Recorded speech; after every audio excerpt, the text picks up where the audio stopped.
They're trying to say that I dumped a body, Karen. So you have your ID with you? What? What do you mean what? You f***ing drove them there. You're the one driving the car. I am the sergeant. Yeah, what happened was he was fine. We were driving to the bank, and then right after we left the bank, he just went like this. He died from old age. On the night of March 4th, 2024, the Ashtabula Police Department arrives at this address. They find hostile residents, an atmosphere of suspicion, and a car registered to a dead man. So where'd you find it? Where'd you pick this guy up at? He lives here. 80-year-old Douglas Layman was dropped off at the emergency department earlier that day and declared dead on arrival, and his cause of death is unknown. Hey, why do you stick around? I mean, you know how this looks. It looks pretty weird, right? We can all agree on that, right? So you have a cell phone? I do. Why don't you call 911? The more the detectives dig into this case, the stranger it will turn out to be. This is like another level. Like, this is f***ing sick. And the truth of what really happened to Douglas that day is almost beyond believing. We've never seen anything quite like this. I've been doing this for 28 years, and it's unique to say the least. Hopefully it'll be the last time we encounter something like this. Here on The Decoder, with exclusive body cam footage, this is the chilling story of the death of Douglas Layman.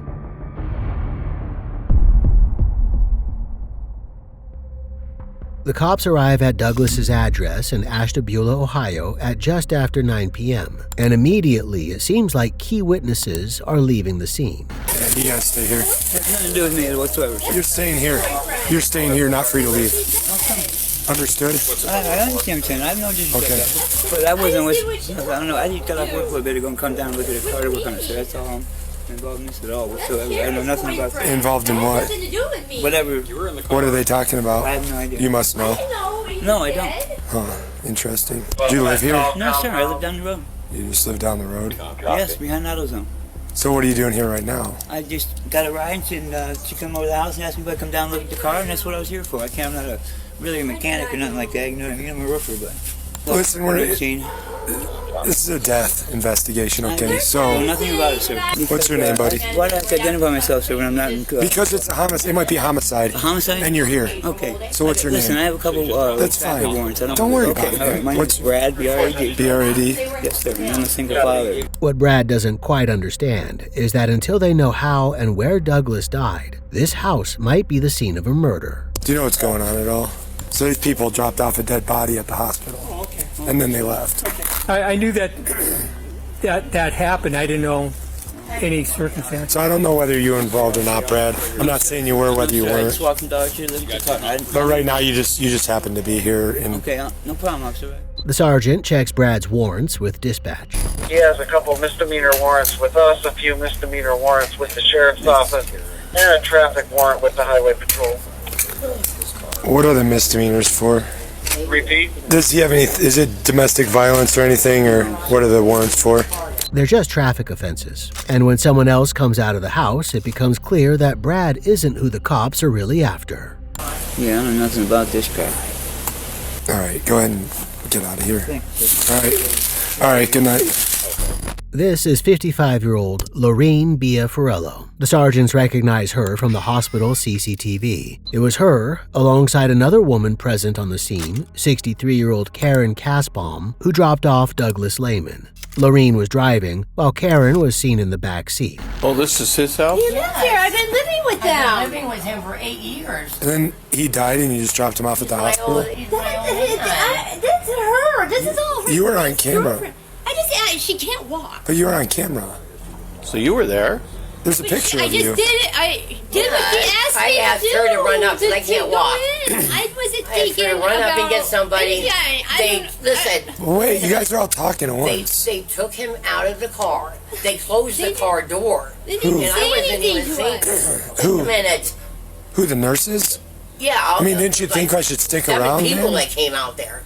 And then they started pounding on his chest, trying to get him going. And I just I mean, that's what you do. That's what happens at a hospital. It's weird. The two women brought Douglas to the emergency room, where the staff immediately started working on him, trying to resuscitate him. But it was too late, and the women had already driven off without giving them Douglas's name, making him a John Doe.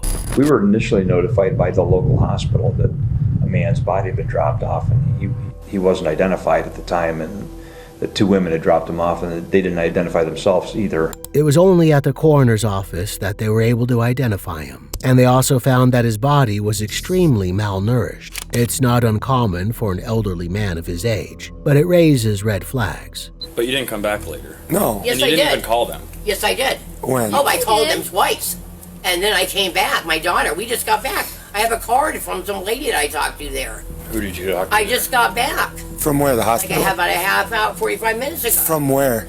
From the hospital from the ER. But you just told me you couldn't go up there because your car My doesn't daughter came and picked me up and drove me there. I had to wait for her to get back from Menor. I told them this. Karen's story is full of contradictions. First, she didn't return to the hospital, then she did. Well, let's back up a minute. So you guys dropped this My old man, no. your old man who's deceased at the hospital, and then you just leave. Why didn't you stick around? I mean, you know how this looks. It looks pretty weird, right? I mean, you can agree. We can all agree on that, right? I didn't know I think it's I was weird. doing anything wrong. But don't you- He was, I mean, you lived with the guy for 8 years. Didn't you care to sit yes, around? I did.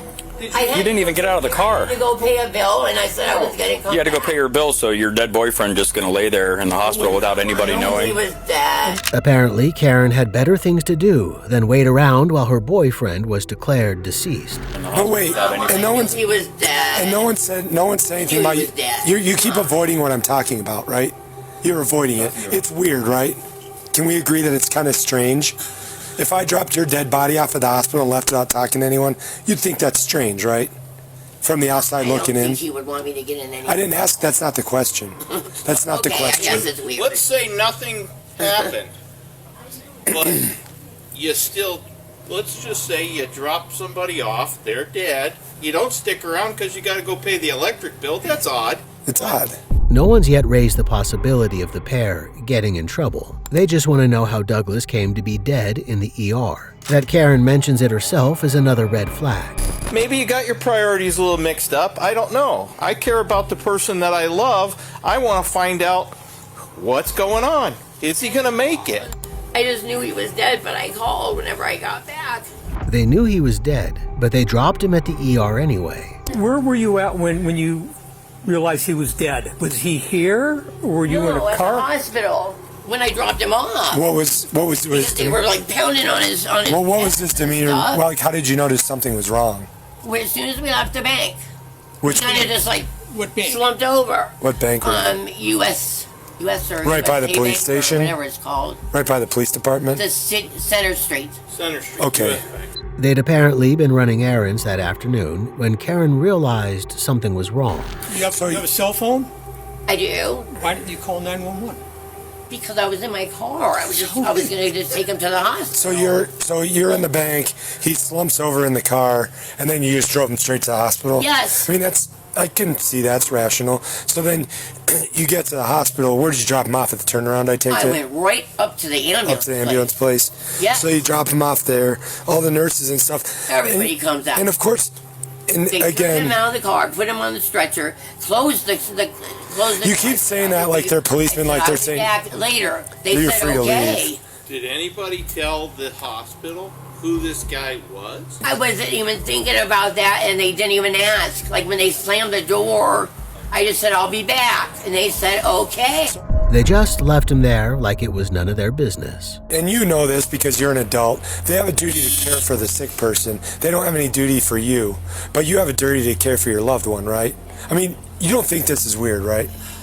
If I thought I was doing It's anything weird. wrong, I wouldn't have done it. But you're I thought dancing around Corey this. was You're dancing dead around because it. they were like, giving him CPR. And So I guess we don't all think it's weird, just us. He had So were stage you 4 able to get- cancer. were you able to get your So bill I knew he paid? was dead. Yeah, did you get your bill paid?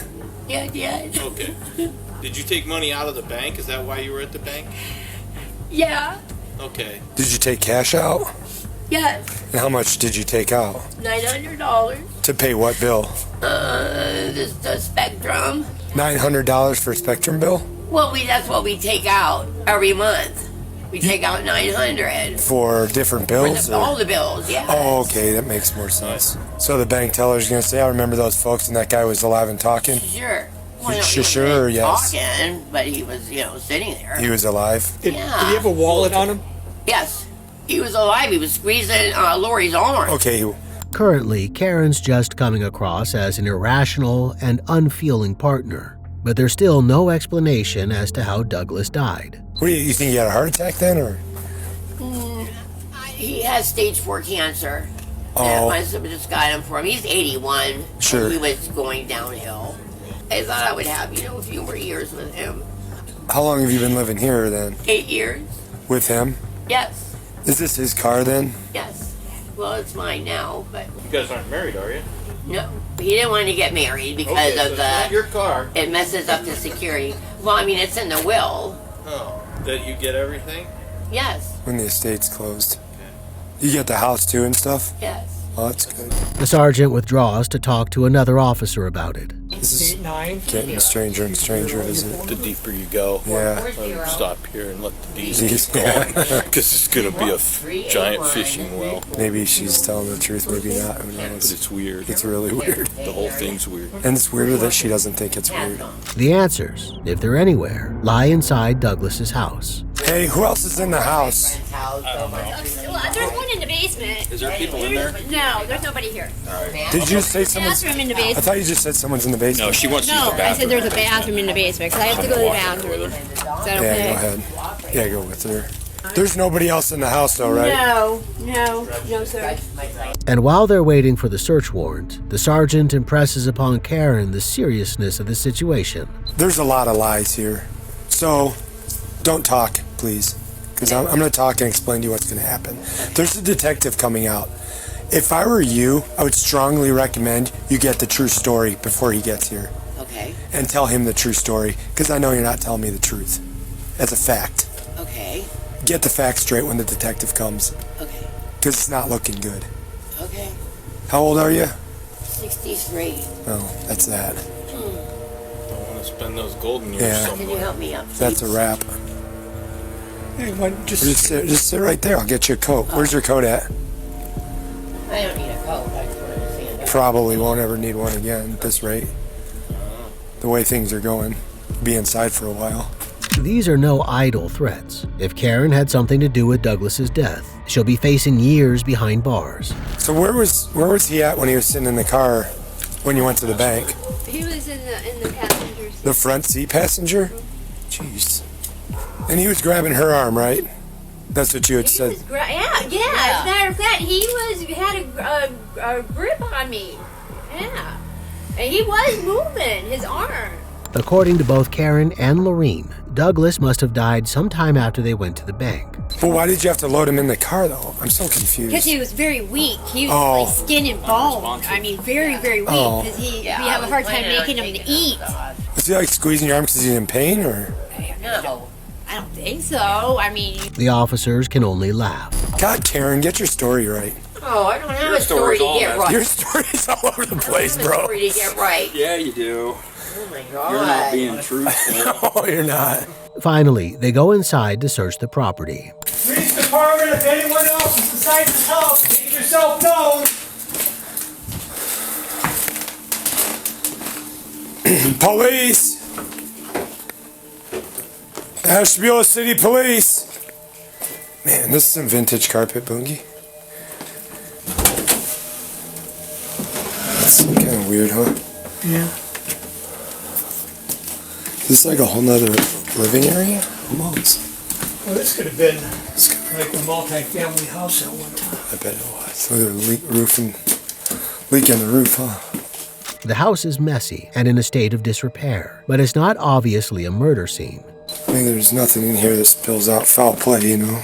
Yeah. Where's the bathroom? In the basement, there's one. You need to see take a piss? No, I was looking for maybe pill vials. He was as sick as what they say he should have pill vials. It's just not adding up at all. They go back out to ask Karen. Who was his doctor? He didn't really have a doctor, but his family doctor was Dr. Lee. Dr. Lee? Dr. Lee over on Route 20. Route 20, yes. And when was the last time he was there? It's been a long time. Did he have any stopped medication? Going there. He didn't want to go. Anyway, this last year has really been hard Some on people him. are hard heads. Yeah, he didn't want to go to the hospital. He didn't want to go anywhere. I didn't see any medications in there for him. No, he didn't have any. Okay. A sickly old man with stage 4 cancer, but with no medications. They get Karen to show them inside. She points out a mattress on the floor in the front room, but it's unclear who's been sleeping there. I'm guessing that's where they got him off of. No, it's upstairs. That's where Lori sleeps. Oh, she sleeps in that mattress. Well, at least that's what they said. Oh, Lori does. So then Karen must sleep there. They also find sobriety literature. Are you guys in recovery? I was. Yeah, I thought so. Years ago. Is Lori in recovery or is she still using? No, I don't know. Yeah, she definitely looks a lot better than the last time I saw her. Yeah. Loreen is known to the cops for previous drug offenses, but Karen isn't. So he retired from the railroad and what he inherited this house then? Yes, I can show you the will. No, that's okay. Okay. You don't have none of your stuff hanging out? No, I didn't do it. I just didn't want to. He doesn't like change. Oh. Like, he had tons of, when I first moved in, there was tons of oxygen tanks. So he could breathe the oxygen. He got rid of them because it was cluttering his house. Yeah. Is he in the military? Yeah. That explains it. Though Karen's apparently lived there for 8 years, there's a strange lack of her personal touch on the house. Has anybody notified his kids of his passing? There's nobody I know to notify. Oh. I don't have any, nobody ever came over here. Douglas was a lonely, sick old man whose closest company was these women, according to them, and they left him in the ER to die alone. Meanwhile, another officer takes Loreen to the side, recognizing her for the weaker link. Come talk to me over here, Lori. All right. I don't want to take you on any warrants or anything. You have a felony warrant at our office. I don't want to take you on that. I'd rather just talk to you and figure something out. Yeah. Okay. What else can you tell me about this? Because it's weird. I'm not saying you did anything. Okay, listen. Did he use drugs? No. Okay. No, he did not. He has been sick in his bed for a year. Mm-hmm. Okay. What was wrong with him? Well, he started out with laryngitis. Mm-hmm. Okay, couldn't talk. And then he smoked a lot, chronic smoker. Mm-hmm. He couldn't breathe, and he refused to go to the doctors. Mm-hmm. Okay, refused to get any kind of help. Mm-hmm. All right, he ended up having a lump in his neck, and his body, he was skin and bones. Yeah. I mean, he was dying. It's obvious he had cancer. Mm-hmm. Okay, he chose himself to lay in his bed. He didn't want to go to the doctors or do anything. He wanted to die at home. Okay? I just recently started staying here because I didn't have nowhere else to go. I know she needed help. According to Loreen, she was just doing the couple a good turn, and it was the same story today. Got him down the stairs, like always. This is like a monthly thing. Okay? He goes to the bank with Karen drives. They go to the bank. Get money out, okay, and they pay bills. It's been a monthly thing for years. Out of his bank? Yeah. And I helped him, he walked down and got him in the car, driving, and he thought he was sleeping. I'm in the back seat, and then it was like, I looked over and it was like he wasn't moving or saying nothing. Or just, it was like, Right. So, I mean, I don't know if it was before he got in. I don't know. I mean, he went in the car, got him in the car. Was he still alive then? He was breathing. But he wasn't walking or nothing? He was lightweight, But he wasn't with it? Yeah. So why would they take him to the bank if he couldn't move? Well, like that was her thing. That was all her thing. Because he probably had to be there to He get the had money to be out. there, right. He had to be there, and they just go through the drive-through. There's a disturbing possibility emerging here, that even if Douglas was already dead when they went through the bank drive-through, Karen wouldn't have cared. Your personal opinion, do you think he was dead when they could put him in the car? I mean, just be honest. You're not in any trouble. Because you didn't do it. They put him in the car. If you had to guess. Maybe almost. I can't say. Loreen hedges her answer, but that's answer enough. And I didn't want no part of it. I really did. I didn't, I don't understand none of it.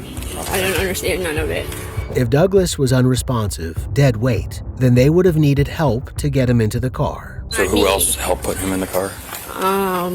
The guy that was just here? No. You said her stepdaughter? I think it was her boyfriend, or baby daddy, or whatever. What's his name? Justin. Justin Hamilton? I don't think he's from around here. I think he's like from Cleveland. I don't know. I don't know nothing about that situation. He was like, slumped.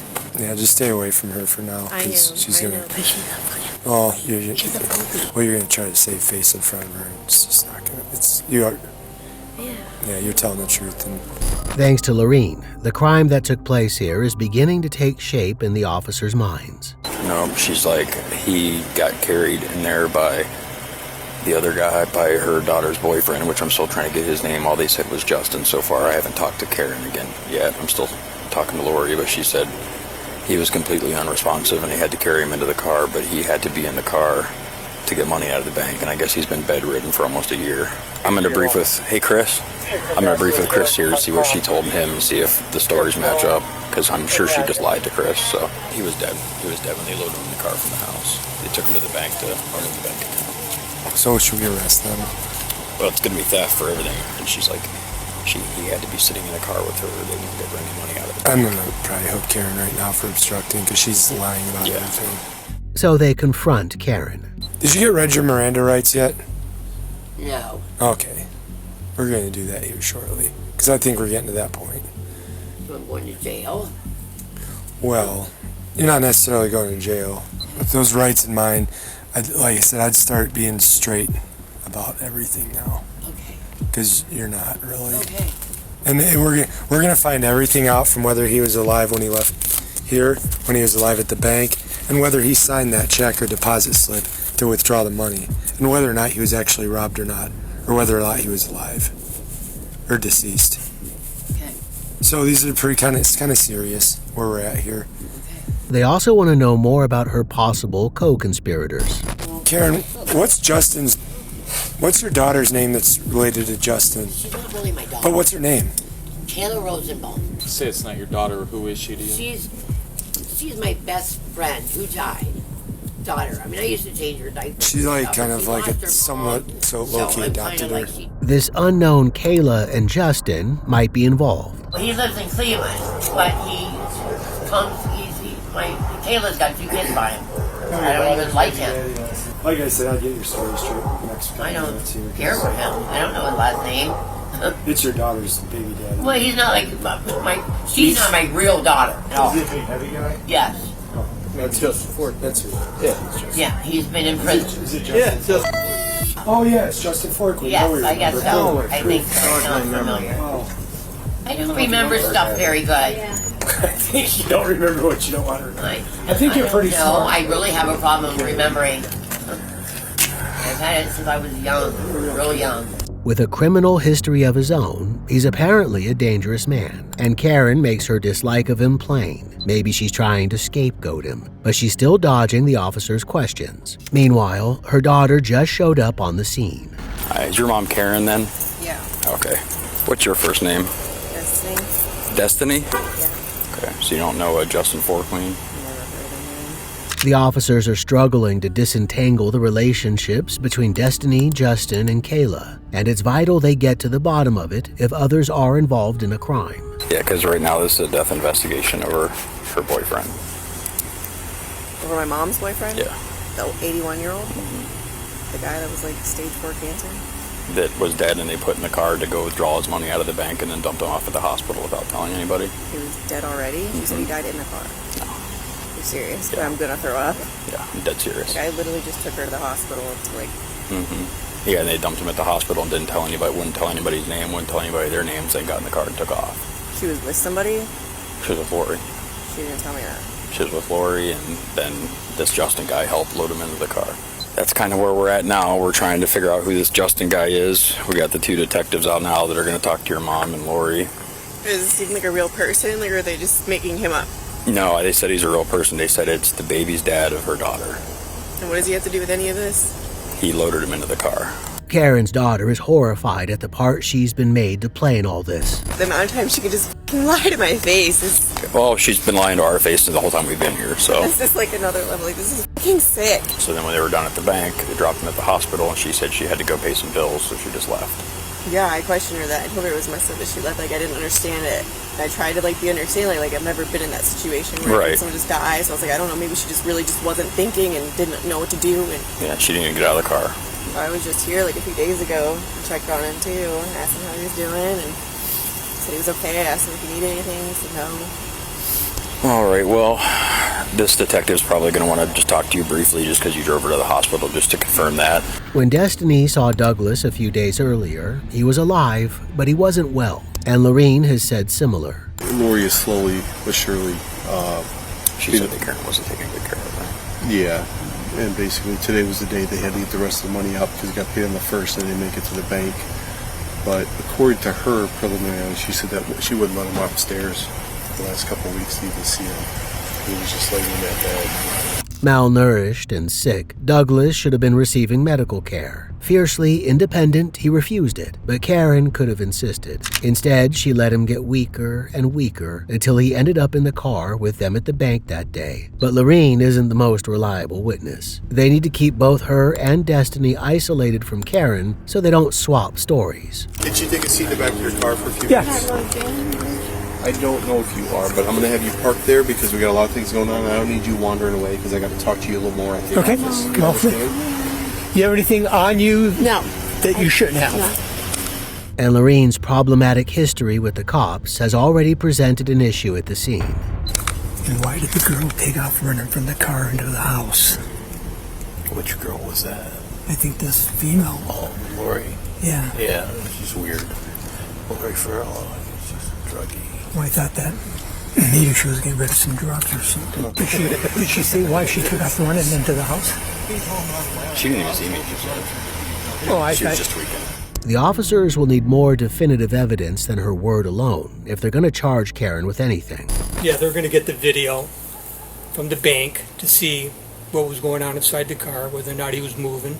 Like I said, that deposit's... He wasn't moving. Well, he's grabbing her arm. He was sitting there. Yeah, he is. And we're going to to get that deposit slip back, and we're going to see whether it's his signature, it's a fraudulent one.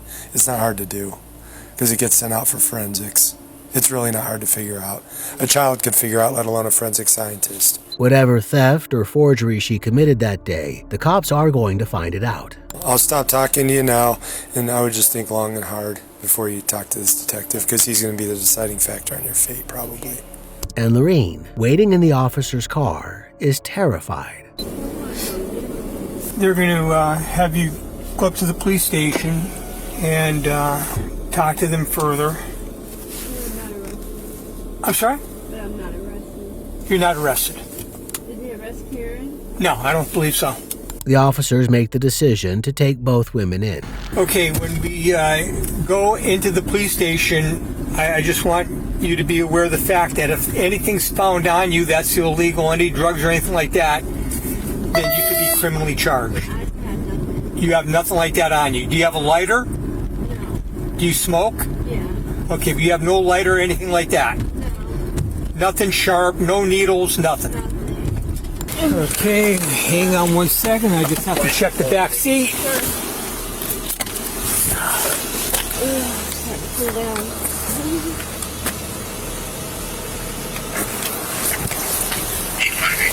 Have you been here before? Oh yeah. I don't think I've gone in this way. Loreen is no stranger to the environment of the police station. The officer sits her down in the interview room to wait for a detective. I will tell Lieutenant Plankus, okay? Okay. Just have a seat. All right. Meanwhile, another officer brings Karen to the station too. You have your walker in there with you? I do. Okay. Am I taking it out? I'll just grab it for you.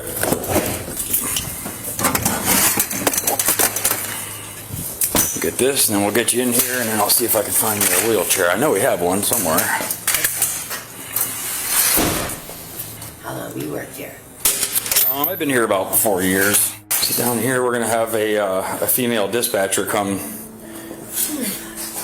do a quick check on you, and then we'll stick you over in the pod where you can watch some TV and all that stuff.